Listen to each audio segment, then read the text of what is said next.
원장 이병희입니다. 필러는 종류도 많고 필러 맞는 부위도 다양한데요. 일단 필러 전체적인 것에 대한 궁금한 점과 팔자 필러에 대해서 말씀드리겠습니다. 일단 필러의 종류는 녹일 수 있는 필러와 녹일 수 없는 필러, 이렇게 크게 두 종류가 되는데요. 최근에는 녹일 수 없는 필러는 크게 쓰이지 않는 편이며 녹일 수 있는 히알루론산 필러를 쓰는 추세입니다. 저도 히알루론산 필러 위주로 추천을 하는 편입니다. 팔자주름과 팔자필러에 대해서 말씀드리겠습니다. 팔자주름은 광대와 코 사이에 공간이 꺼지고 처지면서 생기는 주름을 말합니다. 팔자주름이 있으면 나이가 좀 더 들어 보이고 뭔가 걱정이 있는 듯한 표정이 되기도 합니다. 팔자필러는 말 그대로 꺼져 있는 팔자주름에 필러를 넣어서 볼륨을 주어서 팔자주름 자체를 없애주는 필러입니다. 팔자주름은 양쪽이 꺼진 모양도 다르고 꺼진 정도도 다르기 때문에 양쪽의 꺼진 모양과 정도에 따라서 맞춰서 시술을 하게 됩니다. 팔자주름에 대해서 흔히들 물어보는 질문 중에 하나가 보톡스로 교정이 되는지 물어보시는데, 팔자주름이라는 것은 꺼지고 처져서 생기는 주름이기 때문에 보톡스로는 교정이 안 됩니다. 보톡스는 근육 자체를 움직이지 않게 하는 시술이기 때문에 꺼진 부위가 채워지거나 그러진 않습니다. 팔자 필러는 금방 꺼지게 되는지도 많이 물어보시는데요. 히알루론산 필러는 부딪힘이 많은 곳일수록 조금 더 빨리 흡수되는 경향이 있습니다. 팔자주름은 입을 움직일 때마다 왔다 갔다 하는 표정주름이기 때문에 말을 하거나 음식을 먹을 때마다 조금씩 필러가 흡수가 되게 됩니다. 그래서 말을 많이 하는 분일수록 팔자 필러가 빨리 흡수되는 경향이 있습니다. 보통 9개월 전으로 유지된다고 생각하시면 되고, 말을 많이 하시면 조금 더 빨리 빠지게 됩니다. 그러나 팔자 필러는 중복해서 시술할수록 유지 기간은 조금 더 지속되는 경향이 있습니다. 9개월이 지났다고 그 전에 필러가 다 흡수되거나 다 사라지는 것은 아닙니다. 그 전에 필러가 남아있던 상태에서 추가적인 시술을 하기 때문에 추가적인 시술을 하면 할수록 조금 더 유지되는 경향은 있습니다. 그리고 팔자 필러를 하면은 초반에 붓기가 있을 수 있어서 말을 하거나 웃을 때 약간 어색한 느낌이 들 수 있는데, 붓기가 빠지게 되면서 조금씩 자연스럽게 됩니다. 일단 팔자 필러에 대한 설명은 이 정도로 하게 되고, 이제 전체적인 필러, 그 중에서 녹는 히알루론산 필러에 대해서 궁금한 점들에 대해서 정리해 드리겠습니다. 일단은 술, 담배 언제부터 할 수 있는지 많이들 물어보시는데요. 술, 담배를 한다고 해서 100% 문제가 생기는 것은 아니지만은, 술, 담배를 하게 되면은 염증 반응, 혈관이 좁아지거나 이런 것들이 생길 수도 있기 때문에 염증이 발생한다는 등 문제가 생길 수 있습니다.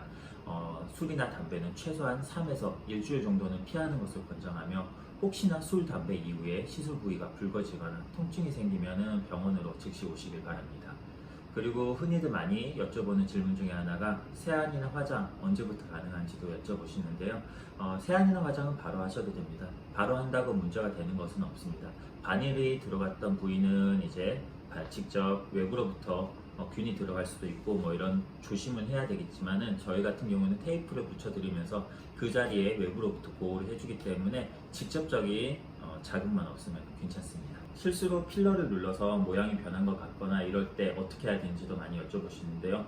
필러는 보형물이 아니기 때문에 고체가 아니라서 세게 누르거나 그러다 보면은 모양이 변할 수도 있습니다. 하지만 모양이 변했다고 본인이 임의로 세게 누르면은 모양이 더 이상하게 변할 수 있기 때문에 병원에 오셔서 모양을 다시 잡는 쪽을 권해드립니다. 이마 필러 후에 이마 필러가 들어가는 경우가 간혹 있는데, 수건이나 행주 등으로 세게 눌러버리면 전체적인 볼륨이 줄어들 수도 있기 때문에 병원에 오셔서 또 처치를 받는 것을 권해드립니다. 필러 시술 후에 마사지를 해도 되는지도 많이들 여쭤보시는데요. 모든 필러 시술 부위에 마사지가 괜찮은 것은 아닙니다. 특히나 이마, 턱, 코 같은 부위는 마사지를 하게 되면 필러가 눌려서 모양이 변할 수 있으니 안 하시는 것을 권해드립니다.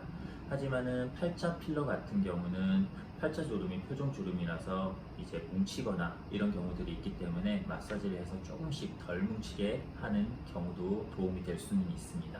하지만 과도한 힘을 주게 되면은 필러를 넣은 볼륨이 꺼지게 될 수 있으니 주의가 필요합니다.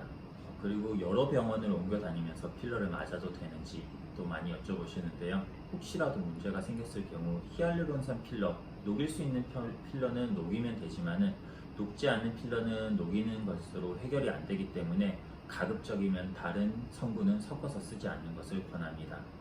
그리고 필러와 보톡스를 같이 맞아도 되는지도 많이 여쭤보시는데요. 보톡스의 경우 필러를 하고 나서 같은 날에 시술을 하셔도 크게 문제되는 것은 없습니다. 그리고 운동, 사우나, 찜질방 등도 언제부터 가능한지도 많이 여쭤보십니다. 바로는 피해 주시는 게 좋고요. 왜냐하면 필러가 열에 민감한 물질이기 때문에 열을 과하게 받거나 초반에 받게 되면은 변형을 일으킬 수 있기 때문에 최소한 일주일 이상은 지나고 나서 가시는 것을 권해드립니다. 필러의 유지 기간이 어떻게 되는지도 많이들 여쭤보시는데요. 필러는 들어가는 부위에 따라서 유지 기간이 조금씩 달라질 수 있습니다. 아까 앞에서 말씀드린 팔자 같은 경우에는 말하거나 음식을 씹거나 하면서 계속 움직이기 때문에 다른 부위에 비해서 조금 자극이 많이 되면서 흡수가 빨리 돼서 9개월 정도 생각하시면 되고, 그 이외에 이마, 턱, 코 같은 경우는 한 1년 정도 유지된다고 생각하시면 됩니다. 그리고 마지막으로 필러 모양 수정은 언제부터 가능한지도 많이 여쭤보시는데요. 마음에 들지 않으면 붓기만 빠지고 바로 오셔도 고체가 아니기 때문에 수정은 가능합니다. 하지만은 붓기가 빠지고 모양이 완전히 잡혔을 때 병원에 오셔서 모양을 잡으시는 것을 조금 더 추천드립니다. 지금까지 팔자 필러 그리고 전체적인 필러 시술에 대해서 설명을 드렸는데요.